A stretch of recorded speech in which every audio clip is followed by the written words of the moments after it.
मैत्रिणींनो, मी कुमुद स्वामी समर्थ. गुढीपाडव्याच्या सगळ्यांना खूप खूप शुभेच्छा. नवीन वर्षाच्या खूप खूप शुभेच्छा. सकाळची सुरुवात झाली आहे देवपूजेपासून. आता देवपूजा आवरून घेतली आहे. तिथून पुढे आवरून पुन्हा शॉपवर देखील निघायचं आहे, म्हणून स्वयंपाकाची लगबग चालू आहे. आणि स्वयंपाक झाल्यावर मग शॉपमध्ये जायचं आहे. सण कुठलाही असो, सगळ्या लेडीज लोकांची आपली घाई असते. ती महत्त्वाचं म्हणजे आधी स्वयंपाक आवरून घेणं. कारण स्वयंपाक झाला की मग पुढची तयारी असते. देवाला नैवेद्य आणि मग छान छान आजचं गोड गोड नैवेद्य. कोणी पुरणपोळी बनवतं तर कोणी श्रीखंडपुरी. नुकतीच आपल्याकडे होळी होऊन गेली आहे, म्हणून कदाचित बऱ्याच घरी आज श्रीखंडपुरीचा बेत असेल. मी तरी तोच आखला आहे, कारण आत्ता जस्ट होळी होऊनच गेली काही दिवसापूर्वी. त्यामुळे पुरणपोळी ही खाऊन झाली आहे. स्वयंपाकामध्ये माझं वरण करून झालं आहे. बटाट्याची भाजी आणि मेथीची भाजी. आता पुरी करायची आहे. पुढे बघू. इथे पुरणपोळीच येते वारंवार तोंडामध्ये. पुरीसाठी तेल ठेवलं आहे, ते तापलं आहे की नाही ते चेक करत होती. वरती पिठाचा थोडासा हलकासा गोळा टाकून तो वरती आला म्हणजे समजायचं की आपलं तेल चांगलं कळलं आहे. हे तर बऱ्याच स्त्रियांना ठाऊक असेल.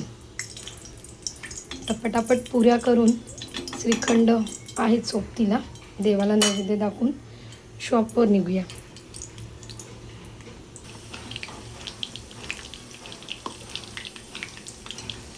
पुरी अशी टम्म फुगली की बरं वाटतं करायला.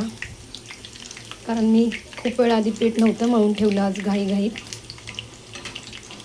घाई रोजचीच आहे, पण आज वर्षाचा आपला नवीन दिवस आहे. त्यामुळे म्हटलं आधी स्वयंपाक आधी आवरून घेऊ. कारण शॉपवर गेल्यावर पुन्हा माझी सुट्टी कधी होते ते ठाऊक नसते मलाच.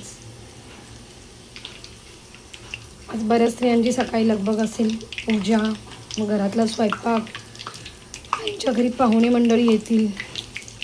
आपण स्त्रियांना कितीही हे करा, म्हणजे सण असू दे किंवा काही, आपली धावपळ कधी बंद होत नाही, कधी थांबत नाही.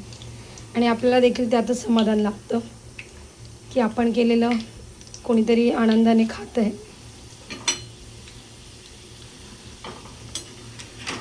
ही पितळेची वाटी मला यावेळेस संक्रांतीला वाण म्हणून मिळाली होती. पितळेची भांडी बघायला खरंच खूप सुरेख वाटतात. एवढंच की त्यांची देखरेख करणं, थोडंसं रोजच्या रोज घासून ठेवणं महत्त्वाचं आहे. आणि ह्या आकाराच्या पुऱ्या म्हटलं ओके, म्हणून ही वाटी म्हटलं आज यूज करूया पुऱ्या कापण्यासाठी.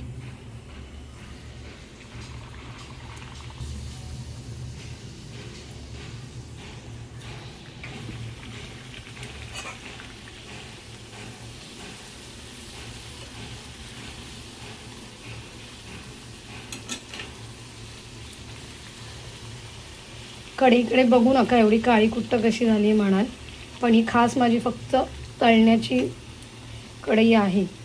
त्यामुळे तिला कितीही स्वच्छ केली तरी तिचा हा रंग काही निघत नाही. कारण त्यात फक्त मी तळण्याचं काम करते. पापड म्हणा, भजी आणि पुऱ्या वगैरे. कारण ती छोटीशी आहे, बरी पडते.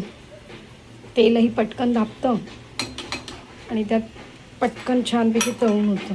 आणि ती जुनी झाल्यामुळे एकदम हे झाली आहे, आतून एकदम काळी काळी जरी झाली तरी ती मजबूत आहे. त्यामुळे त्यात जळतही नाही.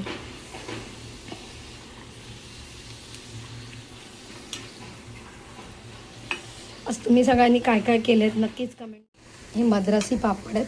दिसायला छोटा दिसतो पण फुलून अगदी मोठा होतो आणि मस्त याची टेस्ट देखील खूप छान लागते. रेडी झालं तर देवाला नैवेद्य दाखवूया. करून झालं आहे, पण आता किचन बघा किती सगळा घाण झाला आहे. सगळीकडे पसारा आहे. तो आता आवरून घेते म्हणजे स्वच्छ वाटेल किचन. ओटा खूप घाण झाला आहे. किचन बघा आता क्लीन झालं आहे. आता निघण्याची तयारी करूया शॉपवर. मैत्रिणींनो, मी कुमुद स्वामी समर्थ आता शॉपवर येऊन पोहोचली आहे. पुन्हा एकदा गुढीपाडव्याच्या आणि नवीन वर्षाच्या सगळ्यांना खूप खूप शुभेच्छा. सगळ्यांच्या इच्छा आकांक्षा पूर्ण होऊन ही स्वामींच्या चरणी प्रार्थना.